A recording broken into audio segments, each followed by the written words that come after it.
17-ші сабақ. Топырақ не үшін қажет? Сабақта топырақтың тіршілігі үшін маңызын түсінесің. Өсімдіктердің көбі топырақта өседі. Топырақ өсімдікті сумен, минералды заттармен қамтамасыз етеді. Сонымен қатар топырақ түрлі жануарлар үшін тіршілік ортасы.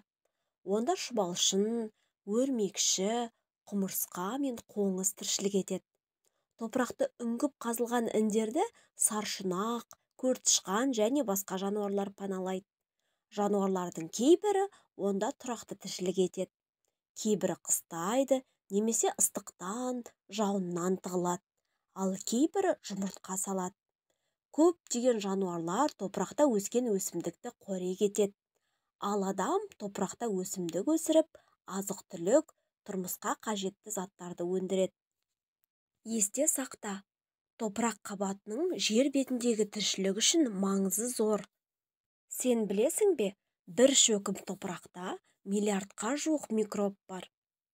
Топырақ адам өмірінде және жалпы экожүйеде маңызды рөл атқаратын табиғи ресурс. Оның маңызы келесі аспектілерде көрініс табады. Бірінші, ауыл шаруашылығы және азық-түлік өндіру. Топырақ өсімдіктердің өсуі үшін қажетті қоректік заттар мен суды қамтамасыз ететін негізгі орта.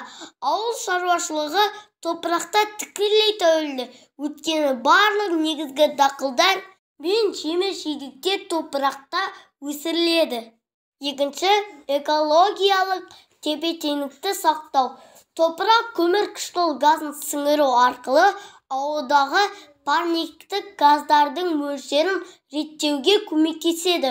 Сонымен қатар, ол суды сүзгілеу және тазарту қызметін атқарып, экожүйенің тұрақтылығын қамтамасыз етеді. Төртінші, су ресурстарының реттелуі. Топырақ суды сіңіріп, оны табиғи сүзгі ретінде әрекет етіп сақтайды. Бұл процесс жер асты суларының сапасын жақсартады және су балансын реттеуге мүмкіндік береді. Денсаулыққа әсері. Денсаулыққа пайдалы өсімдіктер мен минералды заттардың көзі ретінде топырақтың рөлі зор. Сонымен қатар, оның сапасы мен құрамының өзгеруі адам денсаулығына жағымсыз әсер етуі мүмкін. Топырақ адамзат тіршілігінің негізі. Оның құнарлығын сақтау, ластанудан қорғау және тиімді пайдалану, экологиялық тұрақтылық пен болашақ ұрпақтың игілігі үшін өте маңызды.